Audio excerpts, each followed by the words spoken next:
লাউ শাক। এখানে পাতাগুলো রয়েছে, পাতার পরিমাণগুলো দিয়েছি, আর ডাঁটাগুলো নুন দিয়ে একটু ভাপ দিয়ে রেখেছি, আর আলুটাকে একটু সিদ্ধ করে গ্রেট করে রেখেছি। আর এখানে রেখেছি সর্ষে বাটা। সর্ষে বাটা দিয়ে লাউ শাক খেতে খুব ভালো লাগে। আর যেহেতু পাতা আছে, পাতাগুলো বেছে নিয়েও কিন্তু বেশ ভালো লাগে। আর সঙ্গে দিয়েছি কাঁচা লঙ্কা, একটা কাঁচা লঙ্কা বেটে দিয়েছি, যেহেতু আমরা ঝাল কম খাই, একটা কাঁচা লঙ্কা এখানে দিলাম।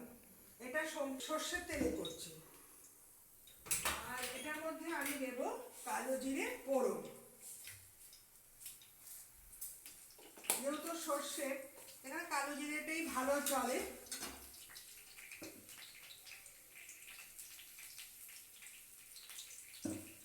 এবার এটাকে ভালো করে তেলটা গরম করে নিতে হবে। আর তেলটা গরম না করলে ভালো হবে না। তেলটা গরম হতে হতে আমি এখানে বানাবো টক ডাল, মসুর ডাল দিয়ে টক ডাল। টক ডালের জন্য আমি 5 ফোড়নও দিয়ে দিলাম।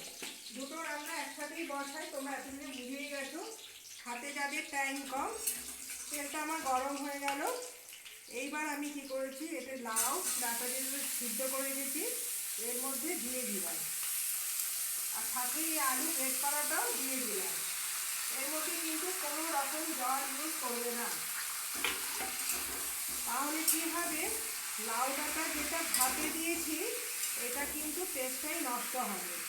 এটা মাখো মাখো ঝাল ঝাল টাইপের হবে। এর মধ্যে নুনটা দিয়েছি, কিন্তু অল্প একটু নুন দিতে হবে, আর একটু হলুদ আর একটু মিষ্টি। তা আমার ফোড়নটা দেওয়া হয়ে গেছে। যেহেতু আমি বলেছি নুন একটু দেওয়া হয়ে গেছে, নুন অল্প একটু ইউজ করছি, যদি লাগে পরে দেবো।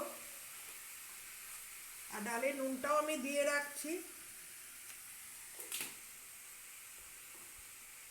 এর মধ্যে আমি হলুদ দিয়ে দিচ্ছি, একটু ডালের জন্য হলুদ দিয়ে দিচ্ছি, আর এটার জন্য একটু হলুদ দিয়ে দিচ্ছি।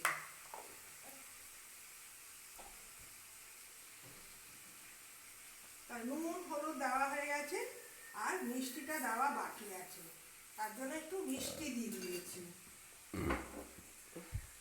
এবার ভালো করে মিশাতে হবে।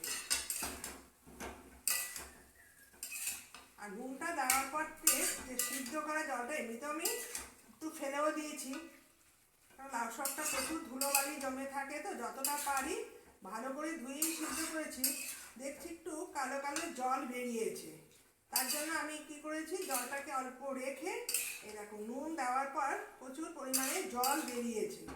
যেই জলটা এমনিতেই সিদ্ধ করা, আর নুন দিলে যে সবজি থেকে একটু জলও বেরোয়। এইবার আমি কি করছি, আমার তো সব কিছু মশলা দেওয়া হয়ে গেছে, আর সুন্দর বেশ আলুটা দেওয়াতে দেখো একদম গ্রেড হয়ে গেছে। এইবার এই বাটা সর্ষেটাও আমি এর মধ্যে দিয়ে দিলাম। সর্ষেটা কিন্তু মিহি বাটিনি, একটু কালো আর সাদা সর্ষে বেটেছি। আর ডালটা আমার দেওয়া হয়ে গেছে। যেহেতু আমি ডালটা বেশ সুন্দর, ফোড়নটা এত সুন্দর ভাজা হয়েছে, একটা ফোড়নে যেন গন্ধটা যতক্ষণ না বেরোয় ততক্ষণ ফোড়নটাকে একটু ভেজে নিতে হবে। বেশ সুন্দর ফোড়নের গন্ধের সঙ্গে মুসুরি ডালটা বেশ মিশিয়ে দিলাম। আর এর মধ্যে একটু ঘন হয়েছে বলে আমি আরেকটু জল দিয়ে দিলাম। এই টক ডাল না একদম পাতলাও ভালো লাগে না। টমেটোটা টক ডালের মধ্যে একটু ছোট ছোট করে কেটে নিয়েছি। এই যে ধনে পাতা আর লঙ্কাটা ধুয়ে আমি এর মধ্যেই দিয়ে দিয়েছি।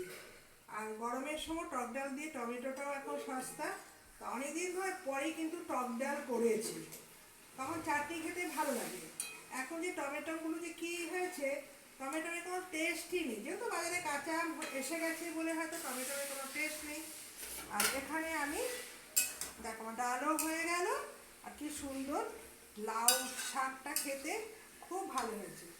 আর লাউ শাকের মধ্যে আমি একটু কাঁচা সর্ষের তেল দিয়ে দিচ্ছি।